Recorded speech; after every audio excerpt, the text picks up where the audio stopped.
மதுரை அகில இந்திய வானொலியின் சார்பாக நெஞ்சார்ந்த நன்றியை தெரிவித்துக் கொள்கிறோம். பண்ணிட்டு இருந்தாங்க. ஒரு சேஞ்சஸ்க்காக நாங்கள் என்ன சொன்னோம்னா, உங்கள் பள்ளியை நோக்கி நாங்கள் வரோம் அப்படின்னு சொல்லி வந்திருக்கோம். எங்களுக்கு எல்லா விதமான வசதிகளுமே சார் செஞ்சு கொடுத்துருக்காங்க. அதனால் சாருக்கு மீண்டும் ஒரு நன்றியை தெரிவித்துக் கொண்டு, சார் நீங்கள் எப்படி கவர்மெண்ட் முன்னாடி நான் ஒரு ஸ்டேட் கவர்மெண்ட்டில் வேலை பார்த்தேன், அதுக்கப்புறம் இப்போ சென்ட்ரல் கவர்மெண்ட்டில் வேலை பார்க்குறேன். உங்களுடைய அனுபவங்களை எங்கள் மாணவர்கள்ட்ட சொன்னீங்கன்னா கண்டிப்பாக அது ஒரு பெரிய ஒரு உற்சாகமாக ஊக்கமாக இருக்கும் அப்படின்னு சொல்லி சார் சொன்னாங்க. என்னுடைய அனுபவத்தை ரொம்ப ஷார்ட்டாகவே சொல்லிடுறேன். நான் மதுரை மாவட்டத்தை சேர்ந்தவன். நான் கல்லூரி வாழ்க்கையை பார்க்காத ஆள். 10th முடித்தேன்.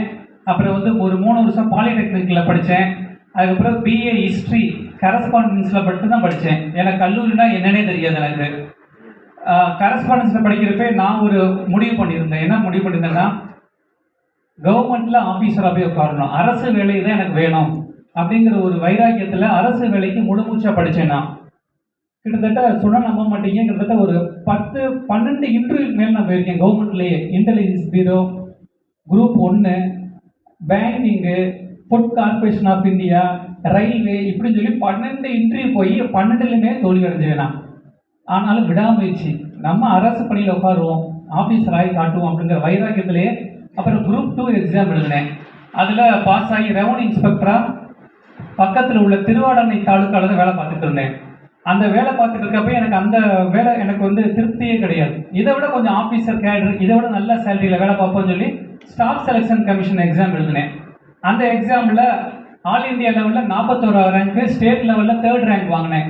அதனால இருந்தனால ஃபஸ்ட்டு ப்ரியாரிட்டியில் எனக்கு மதுரையிலே கிடச்சிச்சு. அங்கே ப்ரோக்ராம் ஆஃபீஸராக இப்போ வேலை பார்த்துட்டு இருக்கேன். நம்ப மாட்டீங்க, ப்ரோக்ராம் இந்த வேலையை எனக்கு திருப்தி கிடையாது இதுன்னு சொல்லி இப்போ இங்கே வேலை பார்த்துக்கிட்டே படிச்சுட்டு இருக்கேன். இங்கே வேலை பார்த்து இன்டர்வியூ மறுபடியும் போனேன், கிடைக்கல. மறுபடியும் உட்காந்து டிஎன்பிஎஸ்சி குரூப் 1 எக்ஸாம் படிச்சுட்டு இருக்கேன். அப்போ படிப்பை பாருங்கள், என்னுடைய தொடர் முயற்சி பார்த்தா கிட்டத்தட்ட 15 வருஷத்துக்கு மேலே இந்த கவர்மெண்ட் எக்ஸாம் படிச்சுட்டு இருக்கேன். 1 வருஷம் 2 வருஷம் கிடையாது, 15 வருஷமாக கவர்மெண்ட்டில் ஒரு ஆஃபீஸராக. இன்னும் வெளிப்படையாக சொல்லணும்னா, கவர்மெண்ட் சைலண்ட் போட்ட ஒரு காரில் போகணுங்கிறத என்னுடைய எய்ம். அதுக்காக கடுமையான ஈவினிங் ஃபுல்லாக உட்காந்து படிப்பேன், நைட்டு உட்காந்து படிக்கிறது. அதுக்கப்புறம் மேரேஜ், குழந்தைகள்னால படிப்போட நேரம் கொஞ்சம் குறைஞ்சிச்சு. ஆனாலும் லீவ் போட்டு கூட படிப்பேன். அப்போ பாருங்கள், படிப்போட முக்கியத்துவம் எவ்வளவு ஒரு இம்பார்ட்டன்ஸ் தெரியுது உங்களுக்கு. இதில் உங்கள்கிட்ட நான் சொல்லக்கூடிய விஷயம் என்னென்னா, அரசு துறையில் உங்கள் டீச்சர்ஸாக கூட எடுத்துக்கோங்க, இல்லை கலெக்டராக எடுத்துக்கோங்க, எந்த ஒரு அரசு பணினாலுமே கேட்கக்கூடிய எக்ஸாமில் கேள்வி எது கேட்பாங்க அப்படின்னா, 6th இருந்து 10th அல்லது 12th வரைக்கும் உள்ள ஸ்கூல் புக்கில் இருந்து தான் இன்னைக்கு வரைக்கும் கவர்மெண்ட் எக்ஸாமில் கேள்வி கேட்குறாங்க.